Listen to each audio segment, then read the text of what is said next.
Queridas irmãs e irmãos, que a doce paz do nosso bondoso Jesus continue nos envolvendo e que o amor incondicional do nosso Pai Celestial permaneça conosco. É sempre uma alegria estarmos juntos no estudo da doutrina espírita e certamente rogando e obtendo o amparo da espiritualidade superior, do nosso Chico Xavier, de Eurípides Barçanufo, desses companheiros e trabalhadores do bem, outros anônimos que certamente fazem parte dessa reunião, desses estudos que se realizam aqui na casa. O nosso tema de hoje está no Livro dos Médiuns, capítulo 4, que fala dos sistemas. E nós sabemos que a comunicação mediúnica é algo que já acontece desde remotas eras. E a doutrina espírita surgiu, os ensinamentos da codificação vieram justamente numa época em que essas comunicações passaram a acontecer com maior intensidade.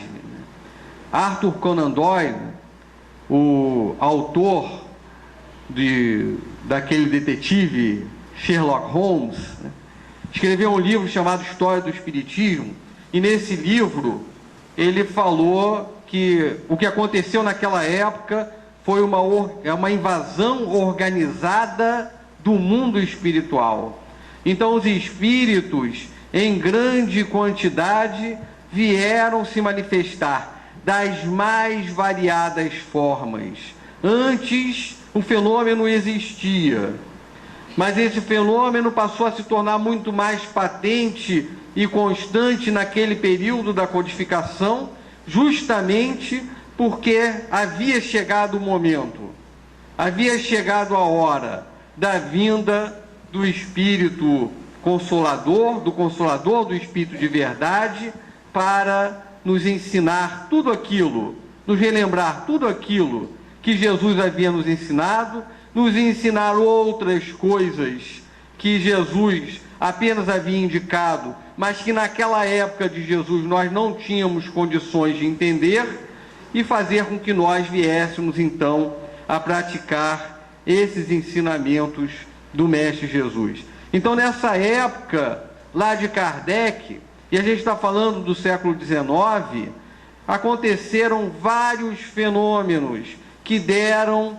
no surgimento da doutrina espírita, da codificação do Livro dos Espíritos, das mais variadas obras com as quais nós nos deliciamos e nós nos utilizamos atualmente.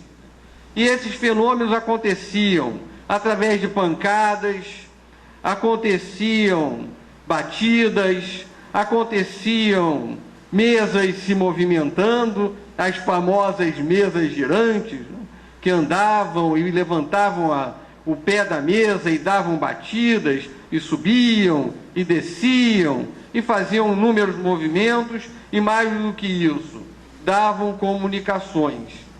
E depois vieram outros meios de comunicação, ainda lá naquela época de Kardec, até chegarem a meios que se tornaram mais corriqueiros, como a psicografia, até chegar a outros processos de comunicação que Kardec também estudou profundamente naquela época, através da psicofonia, outros fenômenos que aconteciam também através da vidência. Até chegar a esse ponto, existiram vários métodos que foram utilizados.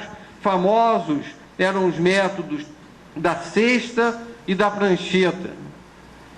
Então, esse da cesta, por exemplo, Kardec nos explica que era uma cesta de vime, mais ou menos com 20 centímetros de diâmetro, e que se fincava no fundo da cesta um lápis. E aí o médium ou os médiums, e precisaria, se fosse uma fraude, precisaria ter uma coordenação motora muito grande para que 2 ou 3 médiums segurassem naquela cestazinha pequena e pudessem escrever alguma coisa.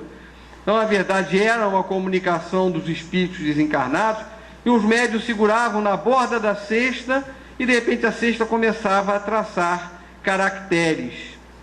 Um processo muito mais fácil do que era anteriormente utilizado, que era o da mesa. As pessoas ficavam ali ao redor da mesa, normalmente era uma mesa pequena, e a mesa levantava o pé, batia e dava comunicações, uma batida a letra A, duas letra D, era um processo longo, processo bastante difícil, e através da cesta, esse processo passou a ser muito mais rápido, e longas dissertações filosóficas surgiram dessas comunicações. E nessa cesta, era chamada cesta peão, né, porque na verdade ela ficava girando e formando os caracteres. E quando chegava no final da linha, simplesmente a cesta voltava escrevendo. E depois chegava no início, voltava escrevendo. Imagina a dificuldade até para se interpretar o que estava escrito, né? E naturalmente a dificuldade também para se escrever dessa forma, o que era possível graças à influência dos amigos espirituais. Então as palavras, elas não eram separadas, as linhas não eram separadas, porque tinha uma continuidade, né? Não existia uma forma de se pegar aquela cesta peão e se levantar a cesta após uma palavra, e entre uma palavra e outra, entre uma linha e outra, e na verdade iria traçando assim, e muitas das comunicações que foram dadas e foram analisadas por Kardec e por outros estudiosos daquela época, foram exatamente através desse processo da cesta peão.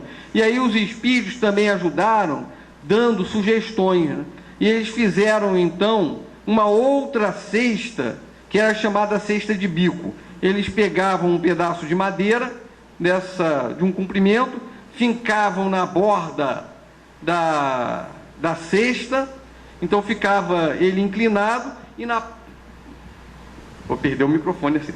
E na ponta dessa madeira, fincavam na vertical um lápis. Aí os médiuns ficavam segurando lá a borda da cesta.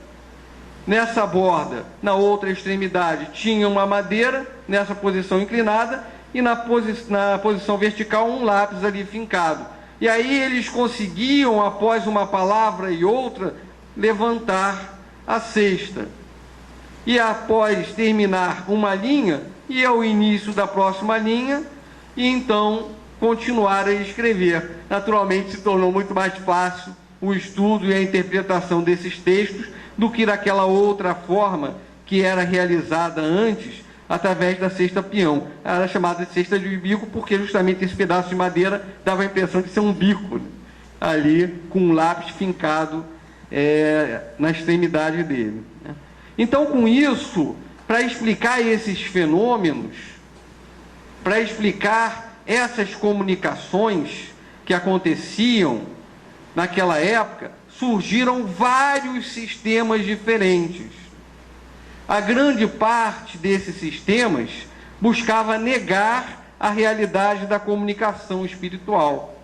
E Kardec, então, nesse capítulo 4 do Livro dos Médiuns, quando fala dos sistemas, ele analisa cada um desses sistemas e dá, então, as explicações corretas em torno do assunto. Um dos sistemas que surgiu é chamado sistema do charlatanismo, não precisa nem dizer nada, né?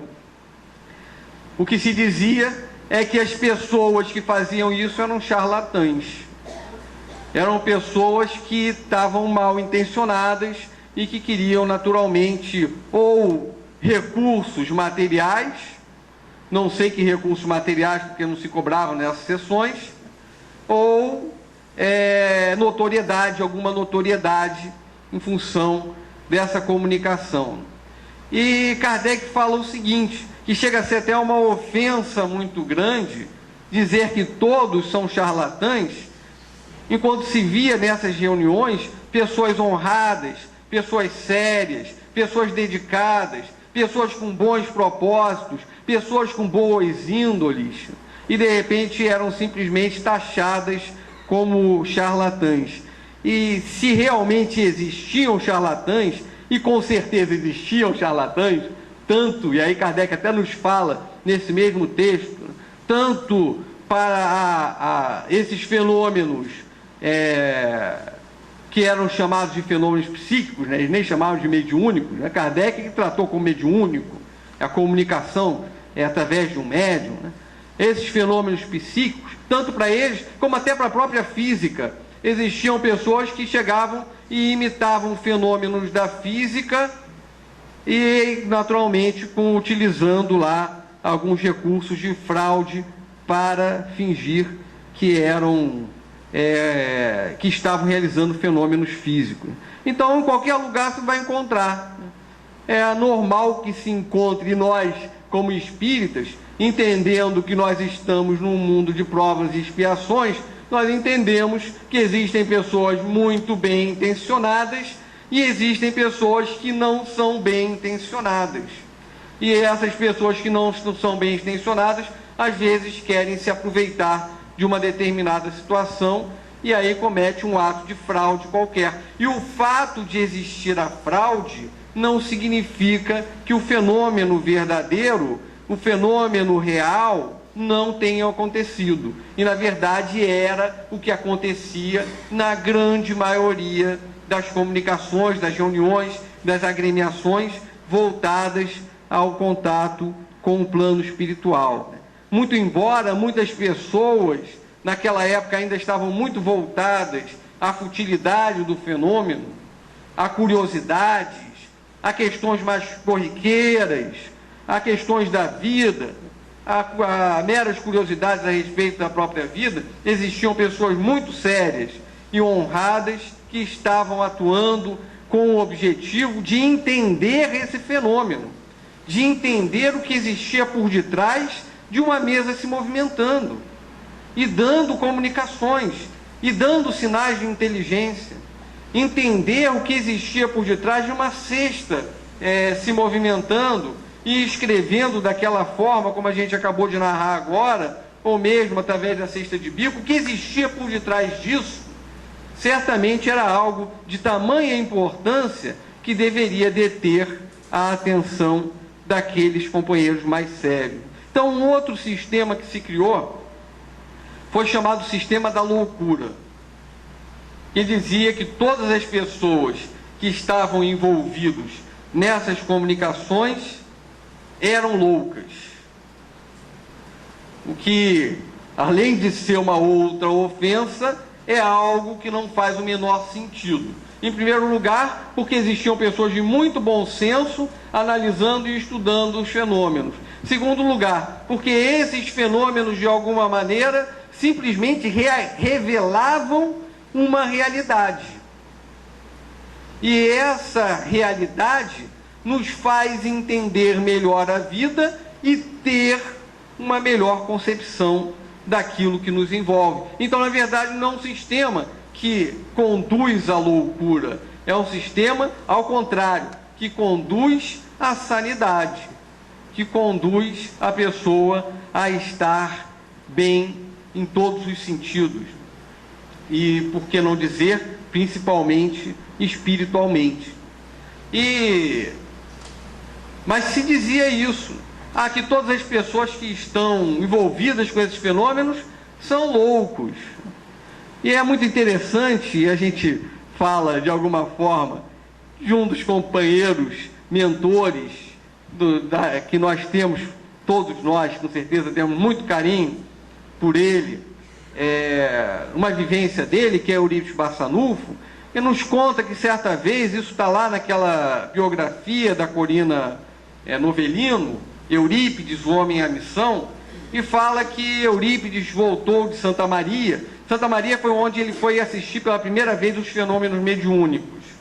Ele foi lá para aquela reunião, ele ainda estava querendo conhecer melhor essa realidade da comunicação mediúnica, essa realidade do mundo espiritual, dos ensinamentos da doutrina espírita, porque ele apenas havia lido um livro sobre o assunto, que era o livro Depois da Morte, de Leon Denis, que o tio Mariano, deu para ele. Tio Mariano, que era simpatizante da doutrina espírita, e Eurípides, que era católico. Os dois ficavam discutindo, no bom sentido, filosoficamente, a respeito dessas realidades, cada um colocando os seus pontos de vista, e Eurípides, jovem, mas muito mais culto do que o tio, sempre deixava o tio sem poder ter muitos argumentos com relação àquelas discussões, até que o tio falou: olha, você tem muito mais conhecimento, muito mais estudos do que eu, então toma esse livro para você ler e dizer o que você acha. Ele pegou o livro Depois da Morte, de Leon Denis, leu, achou o livro uma maravilha, um verdadeiro monumento nas palavras dele, e aí então ele depois quis ver nesses fenômenos de que tanto falavam, e foi lá para Santa Maria para participar lá daquelas comunicações mediúnicas que estavam lá.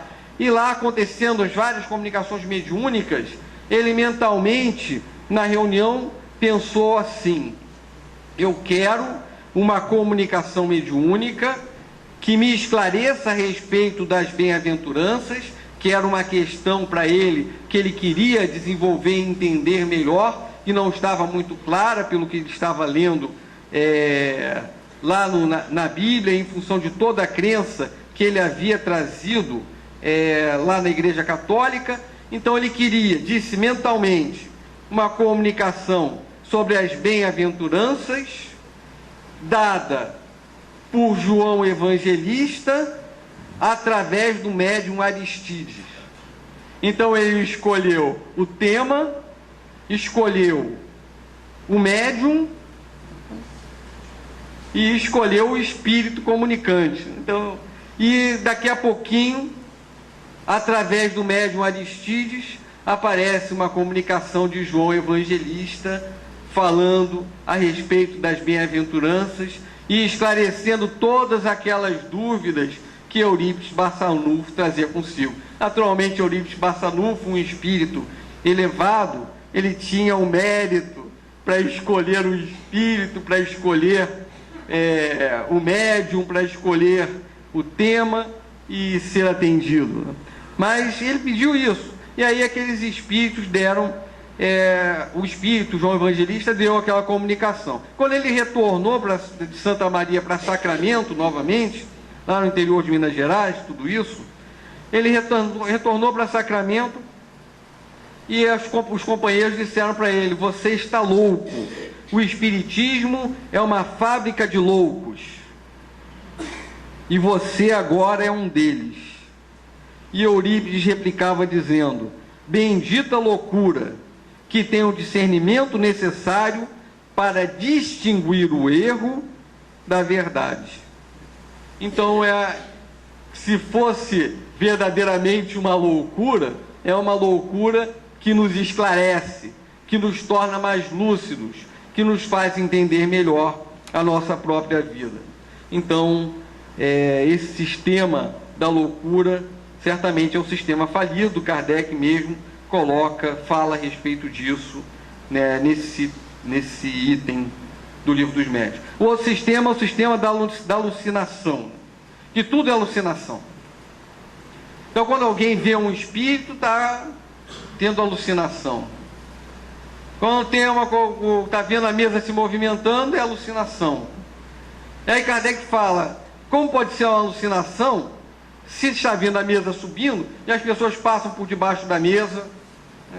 A mesa está lá no alto, as pessoas passam por debaixo da mesa, aí a mesa desce, às vezes com uma força tal que quebra o pé da mesa. Não dá para se dizer que é alucinação, esse tipo de fenômeno. Mas muitas vezes as pessoas tentam colocar, na tentativa de explicar: porque a alucinação existe? Existe. Existe alucinação? Claro que existe. Mas isso não quer dizer que não exista o fenômeno, verdadeiramente. Que não existam casos que não sejam alucinação. E muitos casos existem nessa situação. Eu me recordo de um caso, eu trouxe aqui também, está no Livro dos Mensageiros, pela psicografia de Chico Xavier. André Luiz nos conta que um companheiro chamado Otávio estava já desencarnado e estava em nosso lar, num local chamado Centro de Mensageiros.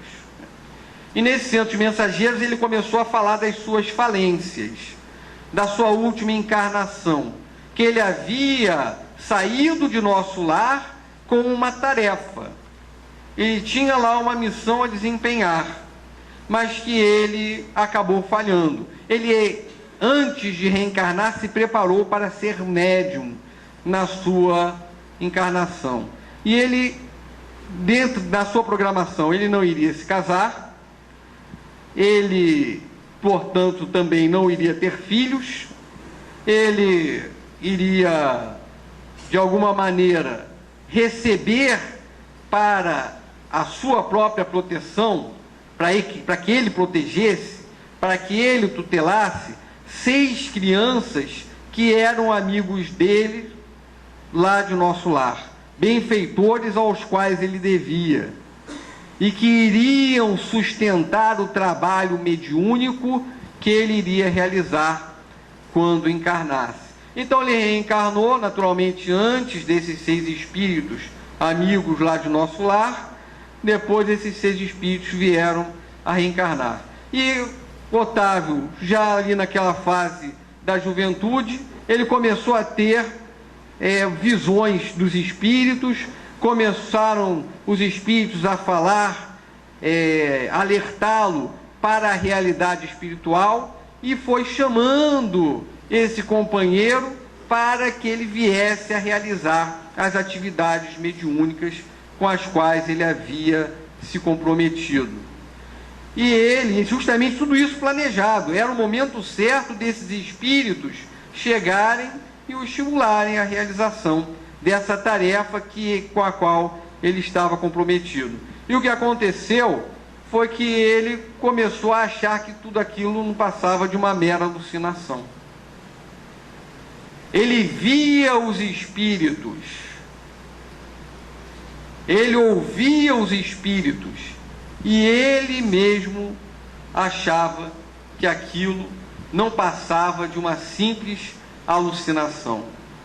Depois de algum tempo, ele foi ao médico para tratar da alucinação que ele estava tendo, e aí o médico disse para ele que o problema dele era um problema sexual, que ele deveria realizar atos sexuais para que ele pudesse solucionar os problemas da alucinação. Está no livro dos Mensageiros, isso André Luiz fala. Para solucionar os problemas que ele estava tendo. E aí ele seguiu a prescrição, literalmente. E com isso ele teve lá as suas aventuras. Ele não estava programado para se casar, mas engravidou uma moça e acabou sendo constrangido a se casar com ela. E diz Otávio, isso é Otávio narrando para André Luiz, lá no livro dos Mensageiros, diz ele que esse espírito com o qual ele se casou era um espírito cuja condição espiritual era bastante inferior à dele, e que o espírito que nasceu como filho, ele ainda fala, e são as palavras dele, uma entidade monstruosa. Então, um espírito bastante inferior, que o atormentou o restante da sua encarnação inteira. E aqueles 6 companheiros lá de nosso lar, o pai de Otávio desencarnou, e aqueles filhos todos que estavam ali eram mais novos do que Otávio, e era a função dele, naturalmente, dar o cuidado, dar a proteção, dar os recursos para esses companheiros. E o que aconteceu foi que ele acabou seguindo a vida dele e largou esses irmãos à própria sorte. E aí ele, lá em nosso lar, começa a narrar toda a dificuldade que ele teve, toda a dor pela qual ele passou por ter abandonado a tarefa com a qual ele havia se comprometido. Mas aí ele achava isso, ele achava que aqueles fenômenos eram alucinação. Existe um companheiro bastante famoso na época, no passado, lá naquela década de 40, chamado Wolf Messing, que ele tinha a habilidade de realizar fenômenos mediúnicos das mais variadas formas, fenômenos de ideoplastia. Ele conseguiu fazer com que as pessoas enxergassem ele com outra fisionomia, com outra aparência. e ele simplesmente era ateu. Ele não acreditava na influência dos amigos espirituais, embora os espíritos estivessem ali. Isso é interpretação. É como a pessoa interpreta o fenômeno. O fenômeno existe, o fenômeno está presente, o fenômeno faz parte da nossa realidade. E nós podemos simplesmente descartá-lo, ou podemos analisá-lo e interpretá-lo corretamente, como sendo uma comunicação de espíritos desencarnados. Então, e Kardec então fala a respeito dessa teoria. Uma outra teoria é a chamada teoria do sistema do músculo estalante, que existe um músculo no nosso corpo, o tendão do curto perôneo, que ele teria facilidade, a certas pessoas, voluntária ou involuntariamente, poderiam fazer com que esse músculo estalasse. Então, quando a gente estivesse ouvindo batidas, não estaríamos ouvindo batidas e pancadas, a gente estaria ouvindo, era um músculo lá, o tendão lá, estalando e fazendo, né, lá o som. E um médico escreveu um artigo trazendo detalhes técnicos de como se realizava esse fenômeno lá do músculo estalante, combatendo as batidas e as pancadas. Kardec fala a respeito disso na Revista Espírita de 1859. E o interessante, e Kardec fala também, é que esse fenômeno, na verdade, embora exista lá, possa existir esse músculo, e de repente der uma pancada, ele não explicava todos os fenômenos, porque muitas vezes acontecia uma pancada no outro canto da sala, numa mesa, numa cadeira, em outro local, onde a pessoa que pudesse produzir esse fenômeno não estava.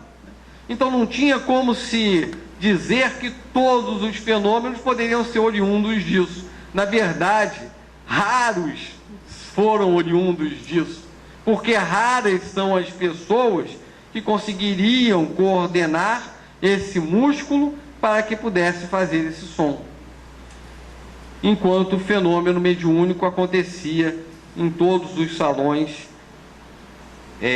lá da França, da Europa como um todo. Então a teoria do sistema do músculo estalante, o sistema das causas físicas, tudo físico. É tudo uma mesa se movimentando, uma massa de ar quente pode fazer com que uma mesa se levante, se movimente. A eletricidade, existem características que não eram muito conhecidas e podia fazer com que a mesa se movimentasse. Então tudo isso aí, o fato da mesa se movimentar, não queria dizer nada. E Kardec mesmo, quando obteve pela primeira vez a informação a respeito desses fenômenos, ele mesmo teve uma reserva. Foi lá o senhor Fortier e disse para ele: olha, as mesas estão se movimentando. E aí ele disse o seguinte: ora, uma mesa se movimentar não quer dizer nada. Pode ser um fenômeno qualquer da ciência, desconhecido, uma lei da natureza desconhecida, que possa estar fazendo com que a mesa se movimente. Aí o senhor Fortier foi embora. Depois de um tempo disse: as mesas estão dando comunicações, estão mostrando sinais de inteligência. E foi aí que ele respondeu a célebre frase, né?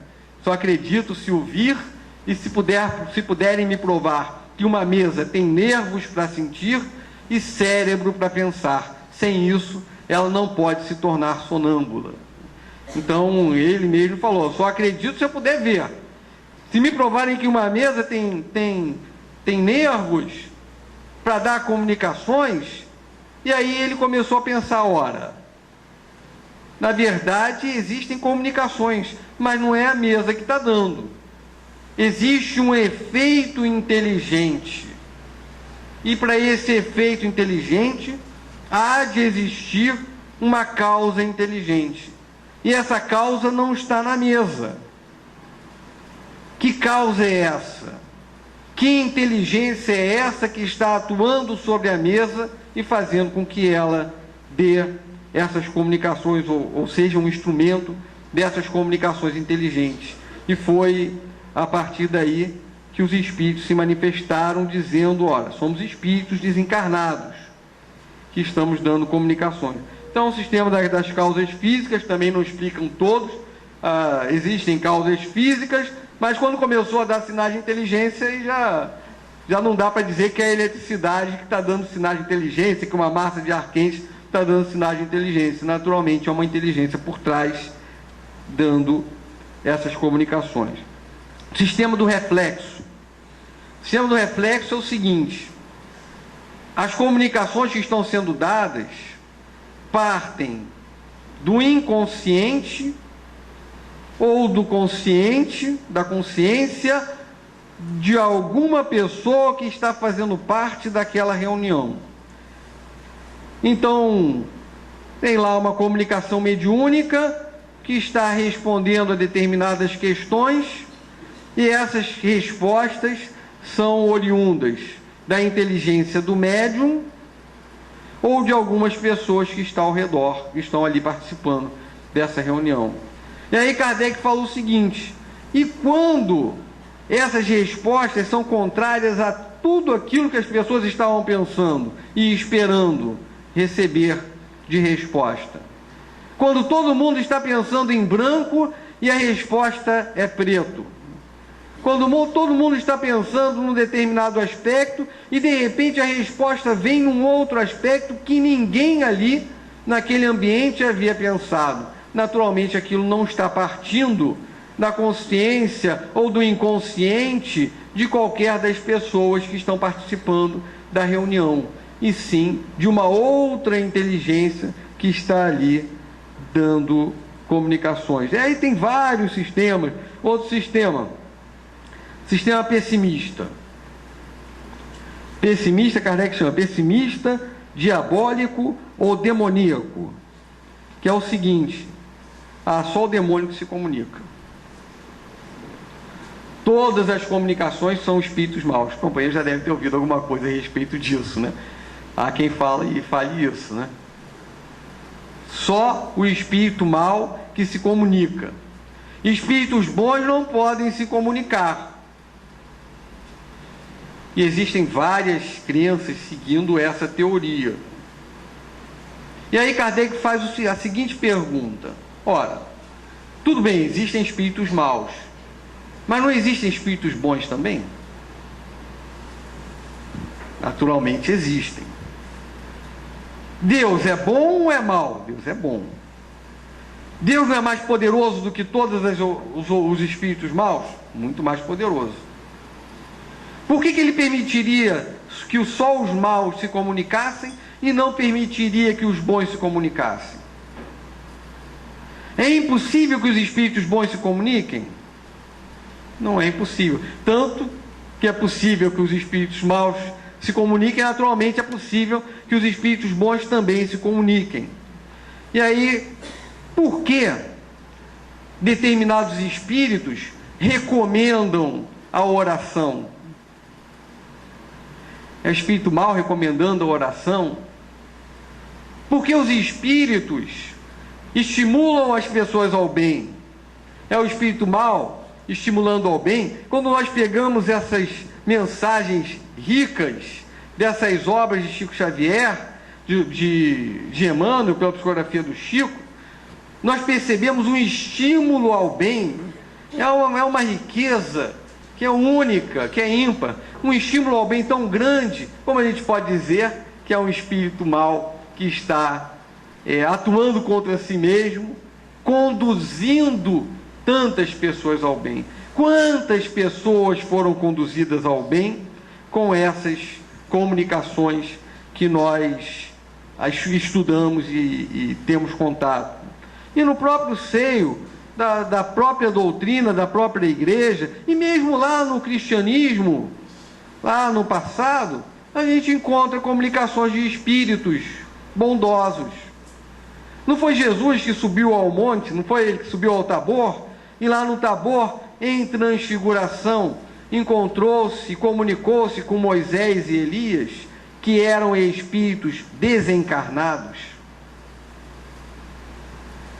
Paulo de Tarso conta que ele, em determinado momento, ele conheceu um homem em Cristo, que há 14 anos havia sido alçado ao terceiro céu. Conheço um homem em Cristo que há 14 anos foi alçado ao terceiro céu. Isso é Paulo de Tarso dizendo. Emmanuel está na segunda carta aos Coríntios, capítulo 12, versículos 2 a 4. E Emmanuel, analisando essa questão, lá no livro Paulo Estevão, belíssimo Paulo Estevão, ele estava até falando de Paulo nessa página inicial, né? Belíssimo livro Paulo Estevão. Ele fala lá no livro Paulo Estevão que essa frase de Coríntios,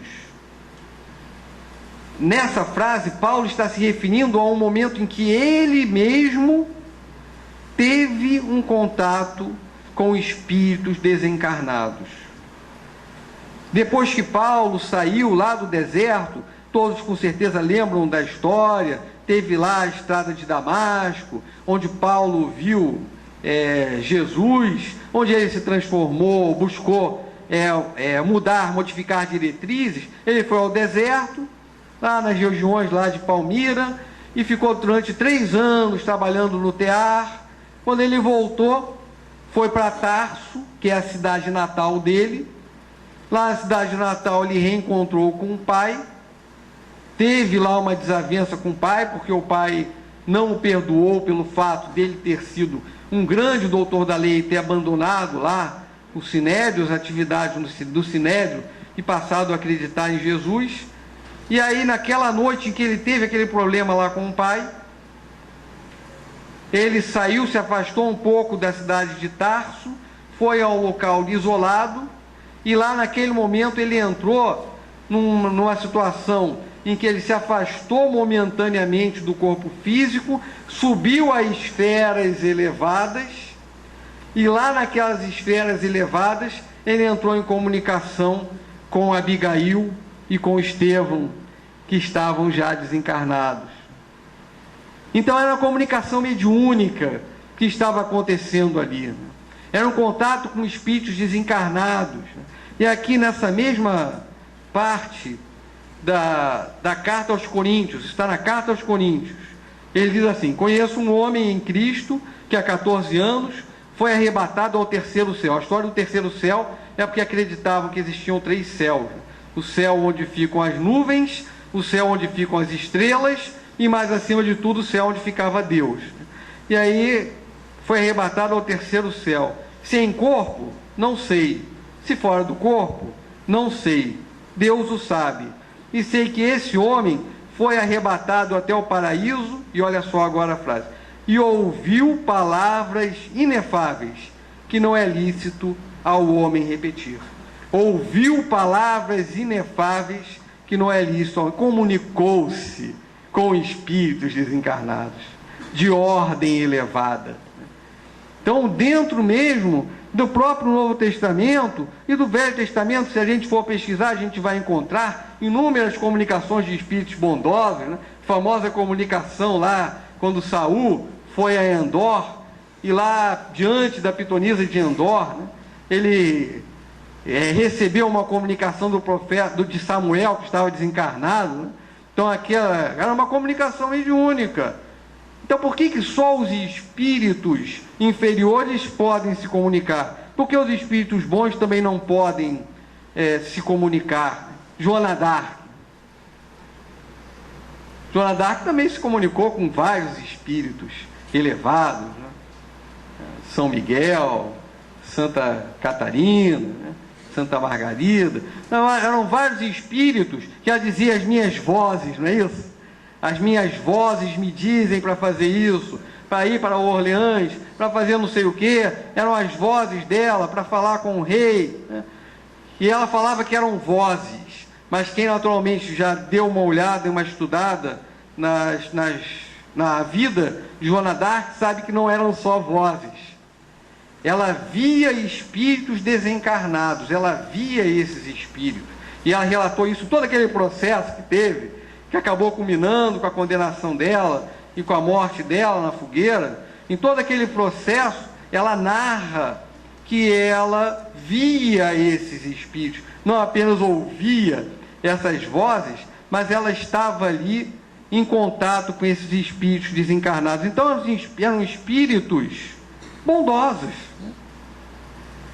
Se os espíritos que querem prejudicar podem se comunicar, vamos raciocinar de acordo com o bom senso da doutrina.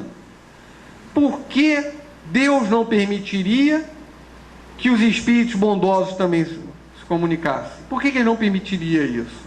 Não faz, com certeza, o menor sentido. Então, ainda existem outros sistemas. Outro sistema uniespírita ou monoespírita. Só o Cristo se comunica. É só Jesus, isso aí já é outro extremo. Aquele extremo, não, são só os demônios que se comunicam, são só espíritos maus que se comunicam, e o outro, é só o Cristo se comunica. E aí a gente vê, naturalmente, pela abundância de comunicações mediúnicas que existem por aí afora, que existem espíritos bons, mas também existem muitos espíritos querendo prejudicar. E aí existem, naturalmente, Kardec estudou muito aprofundadamente isso, e espíritos querendo prejudicar, passando-se por bons. E aí realizando todo um processo, aí Kardec estuda isso mais aprofundadamente, lá no capítulo 23 do Livro dos Médiuns, quando fala da obsessão, fazendo lá todo um trabalho de fascinação, que independe, disse Kardec, do grau de inteligência que a pessoa, de cultura que o médium tenha. Ele pode ter uma cultura muitíssimo vasta e mesmo assim acabar se deixando levar pela fascinação de um espírito desencarnado querendo prejudicar. Muitas vezes até a cultura vasta pode ser uma porta de entrada no campo do orgulho, e a pessoa acabar deixando, porque o orgulho, com certeza, também baseado em Kardec, é das maiores dificuldades para o médium. É exatamente essa situação. Muitos médiuns que poderiam ser excelentes médiuns acabam se desencaminhando por causa do orgulho. Acabam querendo criar sistemas particulares. Acabam querendo acreditar que apenas as comunicações que ele recebe são comunicações verdadeiras. Que as comunicações, que todas as comunicações que vêm através da sua psicografia, da sua psicofonia, da sua mediunidade, são comunicações boas. Por isso, o ponto importantíssimo para o médium é exatamente a humildade, né? Trabalhar a humildade, saber ouvir, saber entender quando alguém vem e diz, olha, essa comunicação desse espírito talvez não seja esse espírito. Preste atenção nesse contexto em que está sendo dita essa palavra, essa forma com que está sendo trazida. Isso demonstra que pode ser, e tudo indica, seja um espírito de menor condição espiritual. E se a pessoa não se alertar, acaba se deixando levar. E nós, então? Já que nós todos, já nos diz Kardec, na questão 105, no item 159 do Livro dos Médiuns, que todos nós somos médiuns, não é isso? Todos nós somos mais, ou quem sente em um grau qualquer a influência dos espíritos é médium. Então todos nós somos mais ou menos médiums. Será que nós podemos realizar comunicações mediúnicas? Como eu posso ver, como eu posso saber se verdadeiramente eu tenho essa condição? Naturalmente eu tenho que seguir diretrizes. Parece uma coisa muito simples, eu simplesmente chegar na minha casa, pegar um lápis, me concentrar, orar, botar o lápis no papel e deixar que a comunicação saia. Às vezes pode sair, às vezes pode não sair. Mas a ambiência espiritual da minha casa não é a mesma ambiência espiritual da casa espírita. Então, o risco que se corre realizando essa atividade fora de um ambiente previamente preparado, fora de diretrizes que são necessárias para o êxito dessa tarefa, é um risco muito grande e que não se recomenda. Salvo em condições muito específicas, pode acontecer que uma pessoa possa realizar, naturalmente acontece, de pessoas realizarem comunicações, mas aí já são situações específicas que com o tempo se consegue perceber. Mas para quem está querendo iniciar um processo de comunicação mediúnica, certamente recomenda-se que se faça dentro da casa espírita e de acordo com as diretrizes da casa espírita. Pode ser que essa comunicação aconteça, porque tem gente, Kardec fala isso, tem gente que bota a mão no lápis, coloca o lápis no papel e daqui a pouquinho sai a comunicação mediúnica, primeira vez.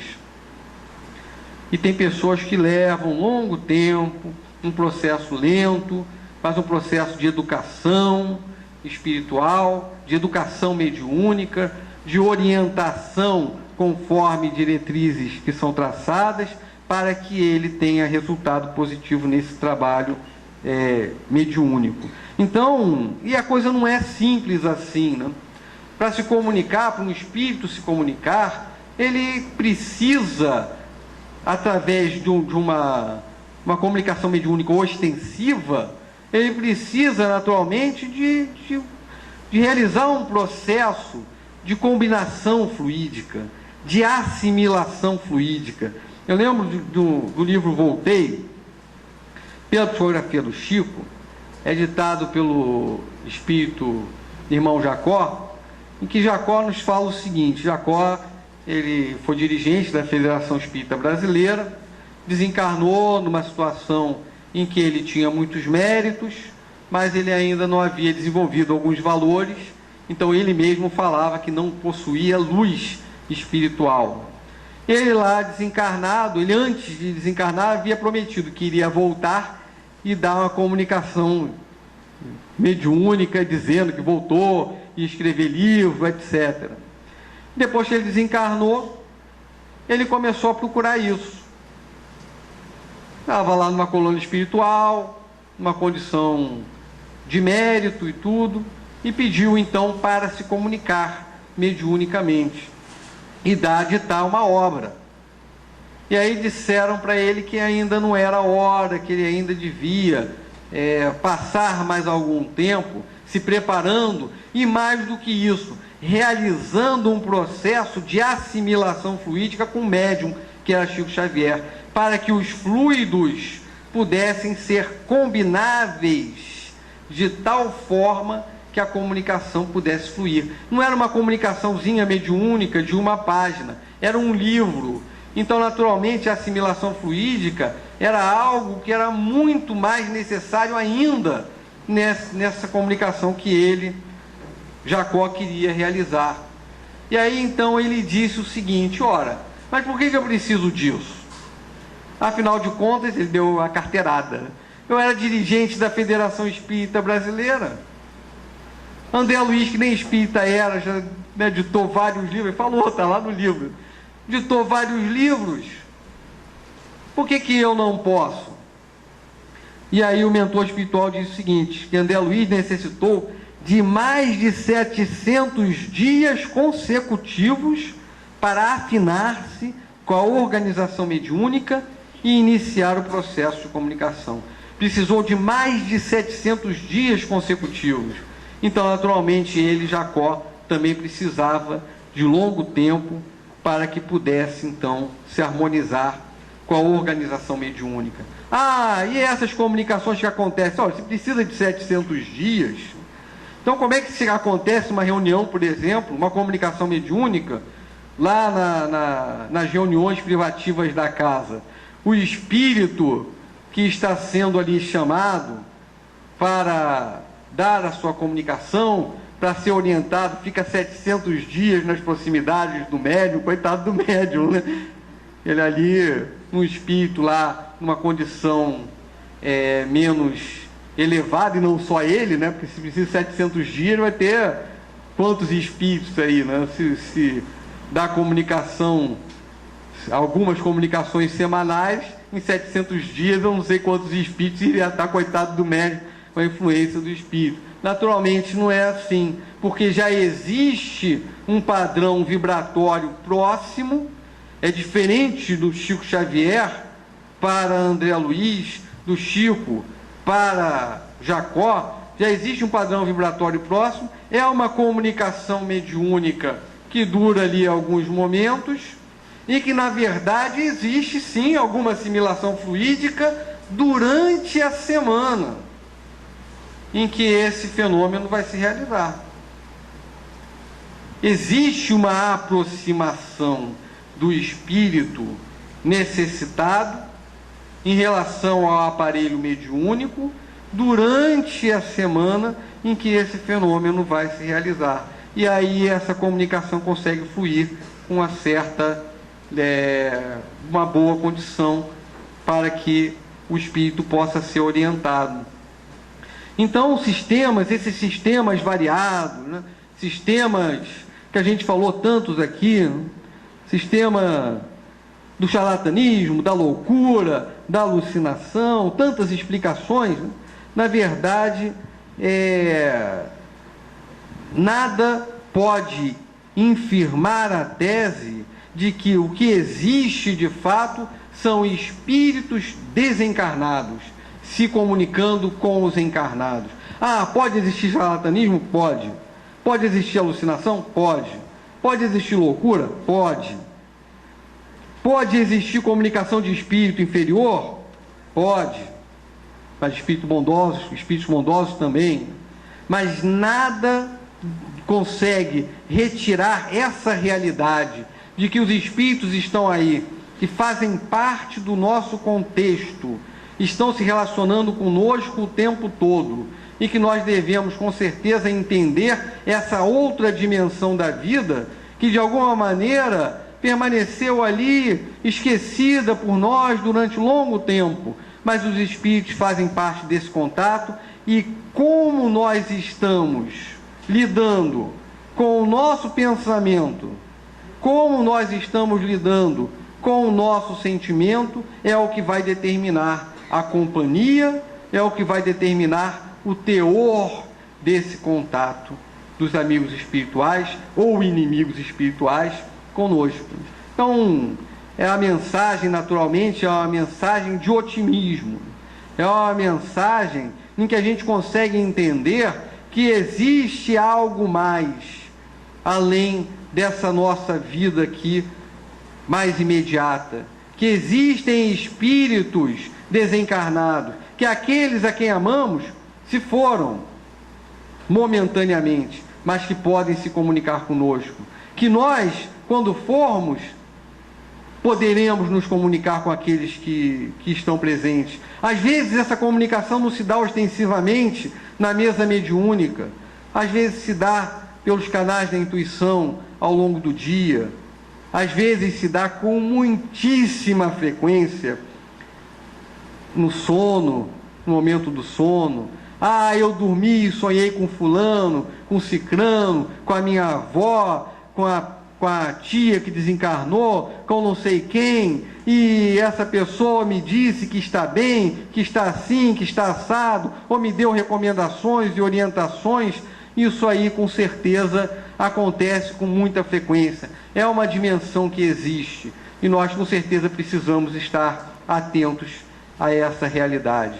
E mais do que isso, buscarmos também tratarmos do nosso condicionamento espiritual, para que de alguma forma consigamos estabelecer intercâmbios mais amenos, mais harmônicos, mais estimulantes, certamente melhores.